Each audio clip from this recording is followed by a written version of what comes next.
नमस्कार. मुद्दा.com या चॅनलमध्ये आपल्या सर्वांचं स्वागत. मित्रांनो, महाराष्ट्रातील तमाम शेतकऱ्यांना ज्या पीक विम्याचं वेळ लागलं होतं, प्रत्येकाला अपेक्षा होती की आता पीक विमा फेब्रुवारीमध्ये 5 तारखेला 4 तारखेला वाटपाचं कुठंतरी माहिती मिळेल. परंतु अशा प्रकारची कुठलीही माहिती शेतकऱ्यापर्यंत आली नाही. नेमकं पीक विमा कोणत्या जिल्ह्यात किती मिळणार आहे, आता त्याची अपडेट आपण घेणार आहोत.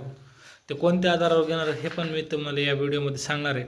कृपया आपला जर पीक विमा तुम्ही भरला असेल तर त्या पीक विम्याचं नेमकं झालं काय आणि पीक विमा कधीपर्यंत तुमच्या खात्यावर येणार आहे ह्याची पूर्ण माहिती मी या व्हिडिओमध्ये देणार आहे.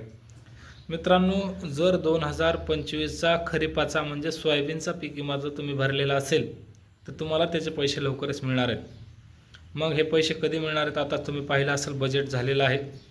त्या बजेटमध्ये आर्थिक तरतूद झाली होती आणि त्या तरतुदीनुसार निर्मला सीतारामने जे बजेट घोषित केलं आहे त्या बजेटमध्ये प्रत्येकाला नेमकं काय पाहिजे होतं आणि कुठं कशाची तरतूद करायची पाहिजे होती ती पूर्ण तरतूद त्या ठिकाणी केलेली आहे. परंतु आता जे त्या ठिकाणी आता देशाचे बजेट मांडलेलं आहे, मग देशाचे बजेट मांडल्यानंतर आता महाराष्ट्र शासन एक बजेट मांडणार आहे आणि हे बजेट येत्या मला वाटतं 21-22 तारखेला ते बजेट आहे आणि त्या बजेटमध्ये देवेंद्र फडणवीस त्या ठिकाणी माहिती देणार आहेत आणि त्या माहितीनुसार त्या ठिकाणी तुम्हाला ह्याचे पैसे लवकरच मिळेल अशा प्रकारचं सांगण्यात येत आहे. मग आता प्रत्येक जिल्ह्याला किती पैसे मिळतील, तुम्हाला किती मिळतील, जिल्ह्यामध्ये किती मिळतील, तर तुमच्या जर हेक्टरी 1 हेक्टर तुमच्या नावावर क्षेत्र असेल तर तुम्हाला 17,500 रुपयापर्यंत पैसे मिळत आहेत. मग आता प्रत्येकाला वाटतं की मला 17,500 रुपये हेक्टरी मिळणार का? अजिबात नाही. तुम्हाला 17,500 रुपये हेक्टरी अद्याप मिळणार नाहीत. कारण त्याचं कारण आहे मित्रांनो, ज्या ठिकाणी 50 पैशापेक्षा कमी आणेवारी आलेले आहे, कुठं 48 पैसे आले असेल, कुठं 55 पैसे आले असेल, तर ज्या प्रकारे आणेवारी आली असेल त्या प्रकारे त्या शेतकऱ्याला ती रक्कम मिळणार आहे. मग आता बीड असेल, धाराशिव असेल, जालना असेल, अगर विदर्भ असेल, वाशिम असेल, बऱ्याच ठिकाणी आता शेतकरी चिंतित आहे की मला हा पीक विमा कधी मिळणार.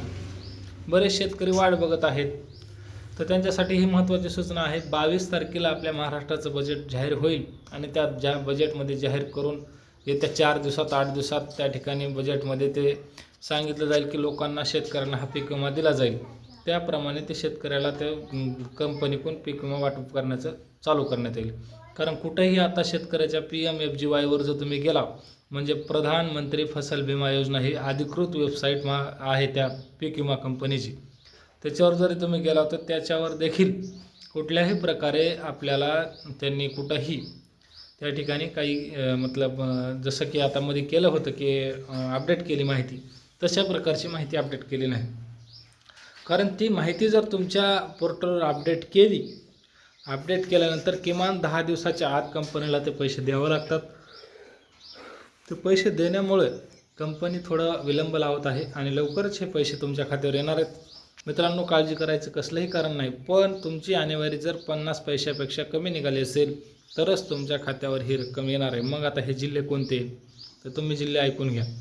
लातूर आहे, धाराशिव आहे, संभाजीनगरमधले जे 8ही जिल्हे म्हणजे छत्रपती संभाजीनगर विभागातील 8ही जिल्हे, कोकण सोडता पुणे विभागामधले सगळे टोटल जिल्ह्यांमध्ये आहे, विदर्भामध्ये टोटल आहे, नागपूर त्या ठिकाणचं तर सगळंच आहे, नागपूर विभाग पण आहे, पुणे जिल्हा आहे आणि इकडं कोल्हापूर, सोलापूर, सांगली, सातारा या ठिकाणी सुद्धा 100% पीक विमा वाटप होणार आहे. परंतु त्याच्यामध्ये काही जिल्ह्यांची आणेवारी 50पेक्षा जास्त आलेली आहे.